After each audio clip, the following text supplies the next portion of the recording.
Pastor, ainda falando de santidade, né? A gente estava trazendo aqui a santidade do matrimônio. Existem outras questões também que permeiam esse assunto, né? Algumas pessoas falam assim, poxa, o que será que é pecado e o que não é, né? E aí a gente entra um pouco nas polêmicas aqui. Por exemplo, questão de tatuagem e piercing. Eu sei que é uma questão que acho que sempre você pergunta. Sempre vai ter, as igrejas, todo mundo pergunta, os jovens então. Nossa, demais. Qual que é a sua posição sobre isso e qual que é a posição também da igreja sobre esse assunto? A Igreja Nazarena, antigamente, ela tinha uma posição muito, muito clara a respeito disso, de piercings e tatuagens, sendo radicalmente contra, tá? Nós não vamos ter na Bíblia nenhum texto que nos coloque uma questão de pecado quanto a isso. A Bíblia nos traz uma questão de consciência em relação ao nosso corpo, de que nós devemos apresentar o nosso corpo de uma maneira santa diante de Deus, por ser Ele o templo do Espírito Santo. Então, por essa interpretação, é que muitos tomam esse cuidado. É mais ou menos a ideia seguinte: você vai pichar a parede da tua casa, né? Ou vai criar buracos na tua casa. Então, essa é uma interpretação que se tem, né? Hoje a Igreja Nazarena ela não trata dessa maneira, dessa forma. Também, antigamente, a Igreja Nazarena proibia de ir ao cinema. Sim.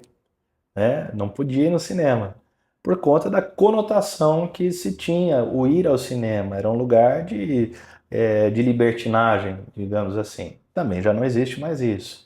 A Igreja Nazarena ela coloca dentro do seu pacto de conduta cristã, que a gente chama, evitarmos diversões ou entretenimento que subvertam a ética cristã. E tratamos da mesma maneira nessa questão do piercing das tatuagens. É pecado fazer uma tatuagem? Depende do que você vai fazer. Sim. Né? Você vai fazer uma tatuagem lá com o nome de Jesus Cristo, é pecado? Não, não é. Vai fazer uma tatuagem lá com o nome da tua família, é pecado? Não, não é. Agora, você vai fazer uma tatuagem que difama alguém, ou que um símbolo de morte, né, no teu corpo, então você está errando. E não somente isso, por que a igreja ela era muito contrária a essa questão? Porque a tatuagem é algo que você faz e fica para o resto da vida, né? Então, mesmo você tendo um arrependimento, aquela marca ali, ela permanece. E muitas vezes pode lhe causar vergonha. Eu conheço algumas situações de pessoas que têm vergonha da tatuagem É verdade. tem, né? E que tatuagens que foram feitas antes da conversão. Então, assim, a minha posição não há problema. Mas se você perguntar se eu mandaria meus filhos fazer, não. Uhum. Entendeu? Não incentivo, não apoio. Mas quer fazer, acha legal, acha bonito? Bacana. Para algumas pessoas eu acho que fica legal, também não vejo problema. Né? Uhum. Algumas tatuagens que a gente vê, uns caras marombadão e tal, coloca ali aquela que ressalta ainda mais a musculatura do cara. Ou a mulher que faz um detalhe de uma flor, de uma rosa, alguma coisa assim. Não vejo problema nenhum. Uhum. Depende do que você está fazendo e pensando no futuro. Será que eu não vou me arrepender disso? Né? A questão do piercing é que se você vai lá para o Antigo Testamento, lá em Gênesis e inclusive no Êxodo, você vai ter uma questão de que os escravos eles eram marcados por argolas, né, que eram colocadas no nariz deles.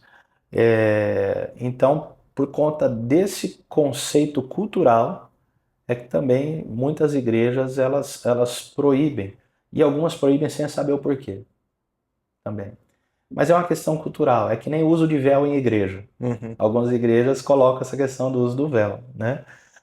E tornaram isso doutrina, mas não existe essa doutrina. Existe uma recomendação, uma instrução do apóstolo Paulo à igreja de Corinto para que as mulheres ali usassem o véu, porque a cidade de Corinto era uma cidade completamente pagã, onde se tinha o templo da deusa Diana, ali também, na região ela era a divindade de maior expressão, e tinha-se as sacerdotisas. Essas sacerdotisas, elas trabalhavam ali nos templos, né, que são erguidos a essa deusa, e tinha a função não só de fazer sacrifícios, mas dentro de orgias. Era uma prostituição religiosa, Sim. digamos Muito comum assim. na época, né? Muito comum na época. E como você identificava essas prostitutas? Elas tinham os cabelos raspados. Então essas mulheres se convertiam ia lá para a igreja, imagina só, você tá lá com seu maridão lá do lado, e de repente você olha do lado, tem uma irmã de cabeça raspada. Na tua cabeça você vai falar, "Ui, isso aí, tá aí uma mulher da vida aí, É, não é?" Então começou a gerar problemas de preconceitos e de ciúmes e tal e tudo mais dentro da igreja. Paulo faz a orientação, ninguém vai saber quem é careca e quem tem cabelo. Põe véu em todo mundo, acabou, resolvido.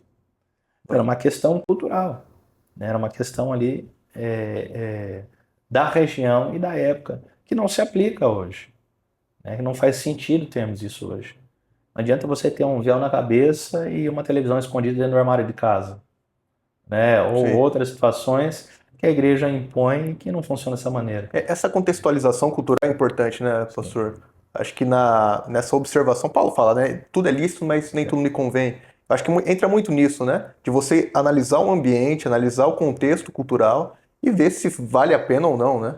Com certeza, e no sentido daquilo ser relevante para aquele tempo, Exato. para aquele momento, para aquela hora, né?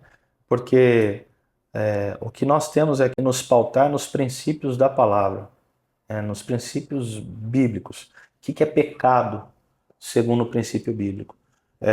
Na teologia a gente define claramente, o pecado é uma transgressão voluntária de uma lei divina conhecida. Sim.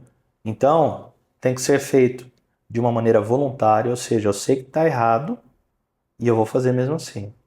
E eu tenho que ter conhecimento de que aquilo é errado. Então, eu não vou pecar por algo que eu não sei que é pecado. Não, eu estou pecando porque eu sei que é pecado. Então, aí que ele se torna uma transgressão mesmo, de uma lei de Deus. Então, assim, muitas vezes as pessoas estão mais preocupadas com questões humanas, dogmas humanos, doutrina, de homens, achando que isso é pecado, quando na Bíblia não estabelece como Sim. pecado. Não, não existe pecado. Exato. E aí a gente entra na questão também da bebida, né, pastor? Sim, O que que o senhor acha isso? Porque a Nazareno, ela ainda mantém uma posição bem certa com relação a isso, né? sim, ela é bem radical em relação a isso, e é muito compreensível, né? Se a gente pega o que a Bíblia diz, a orientação é: não vos embriagueis com o vinho, no qual há dissolução, mas enchei-vos do Espírito. Então, Paulo está tratando ali sobre conduta, Uhum. sobre a nossa conduta, em sermos guiados pelo Espírito ou até mesmo guiados e conduzidos pela carne em si, tá? Então, o que a bebida faz com a pessoa? Ela perde controle, ela perde Exato. a sobriedade, ela perde a consciência. Então, ela age segundo a carnalidade, ela age segundo os seus impulsos e instintos que são naturalmente corrompidos. E você deixa então de ser conduzido pela sua consciência. Mas Paulo fala, melhor ainda do que ser conduzido pela sua consciência, é ser conduzido pelo Espírito. Então você pode ser conduzido pela bebida que vai te levar pela carne, você pode ser conduzido pela tua consciência e você pode ser conduzido pelo Espírito. Então, nesse aspecto, é por isso que a Bíblia traz dessa forma. Senão ela seria incoerente, porque o Uhum. próprio apóstolo Paulo vai falar, aconselhar Timóteo a beber Sim. um cálice de vinho para ajudar nas suas úlceras. Entende? Agora, a Igreja Nazarena, o que ela compreende? Que ninguém se embriaga do nada. Você não fica bêbado de uma hora para outra. Mas tudo começa no primeiro gole. Então, por entender isso e o outro conselho bíblico que nós não devemos dar ocasião à carne, né, onde a gente não pode dar essa liberdade para a carne, então a igreja ela estabelece como recomendação que não se beba, somos abstêmicos. Abstêmicos é aquele que se abstém de algo. Então, Uhum. nos abstemos de bebidas. Completamente, né? Exatamente, de bebidas alcoólicas, né? Por entender que é num primeiro gole que começa. Ainda mais em uma cultura como a nossa, né, em que as pessoas elas não têm esse controle, não têm essa educação, né, não têm essa cultura. Então, a Igreja Nazarena ela tem esse posicionamento abstêmico, não como um posicionamento de pecado, porque o pecado é a embriaguez, é a perda do juízo, né, de dar ceder à carne. Mas ela entende que por uma conduta cristã coerente, correta, o beber não é bom. Ótimo. Pastor, ainda falando nesse sentido de santidade, a gente fala muito da questão da consagração, e às vezes quando a gente fala de santidade, A gente fala de algo que parece que está longe da gente, parece que é um alvo que é impossível. Mesmo porque a gente tem, às vezes, uma visão de somente algumas pessoas serem santas e que aquelas pessoas foram perfeitas em sua caminhada, né? A Igreja do Nazareno, por ser, né, uma igreja de santidade, e inclusive santidade ao Senhor é o nosso lema principal, Sim. prega algo diferente. Fala, olha, isso está aberto a todos. Todos são chamados à santidade. E, claro, a gente está falando aqui de pecado, né, de algumas questões, mas como que a gente pode compreender isso de uma forma prática? Como que a gente pode entender a santidade como algo possível ao homem comum, né, ou às vezes ao pai de família, a mãe de família que está ali vivendo a correria, mas que mesmo assim pode ser santo e santa? Sim, começa desmistificando a coisa, achando que quando a gente fala de santidade é colocar uma auréola na cabeça. Né? Já que agora virei anjo, virei santo e não erro, não peco nunca mais. Não, não existe isso. O único que não pecou foi Jesus Cristo. Né? A gente parte dessa premissa, desse princípio. A maneira como nós enxergamos e trabalhamos a santidade é a possibilidade de não pecar.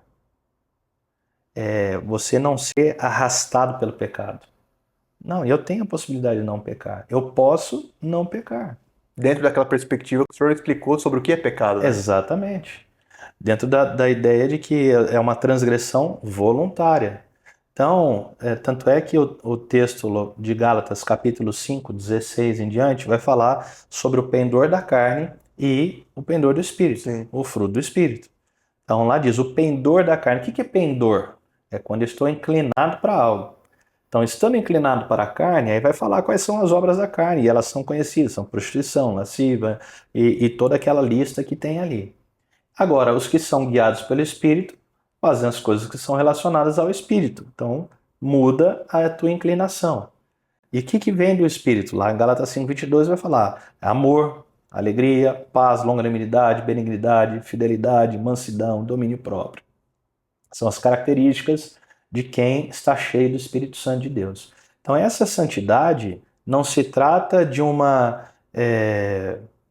perfeição absoluta aqui, mas se trata de uma intencionalidade diferente do coração, de uma inclinação diferente do coração. Então, eu posso ser santo, mas isso significa que eu não vou errar. Eu não quero errar, essa é a diferença. Mas eu posso errar, mas eu não quero errar. Então, dessa forma, dessa maneira que a gente vai crescendo a cada dia em santidade. Né? A gente vai se tornando mais santo a cada dia à medida em que a nossa vontade de não pecar também vai crescendo.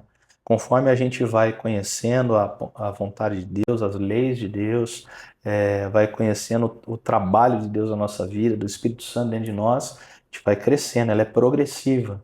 E vai chegar uma hora que você não tem nenhum tipo de inclinação. Você não tem nenhum desejo de pecar. Esse é o momento onde você está mais santo. Eu olho, não quero, não me atrai, não tenho vontade. Você olha a gente antes que bebia, não tem vontade de beber. Você fumar, não tem vontade de fumar. Gente que falava palavrão, não fala mais palavrão. Gente que mentia, não mente mais. Gente que olhava aí para a mulher alheia e não olha mais. Tá ali concentrado e o prazer está nas coisas de Deus, na lei do Senhor, medita nela de dia e de noite, como é o conselho bíblico.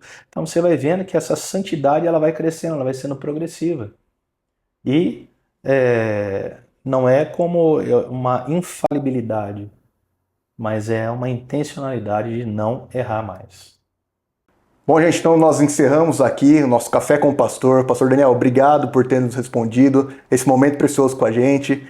E olha, se você tem a sua dúvida, deixa aí no aplicativo, traz aqui pra gente, nós faremos para você e eu tenho certeza que vai ser um tempo abençoado. Eu que agradeço, Pastor Lucas, sempre muito bom a gente estar aqui, podendo esclarecer as dúvidas, as perguntas, um pouquinho das curiosidades, né? Quer saber um pouquinho mais sobre o pastor, sobre a vida, sobre a família, e a gente está aqui à disposição para responder e assim estarmos o mais próximo possível de você. Esse é o nosso desejo, a nossa intenção, é estar na sala da sua casa, pastor dentro da sua casa, tomando um café com o pastor. Até a próxima, se Deus quiser.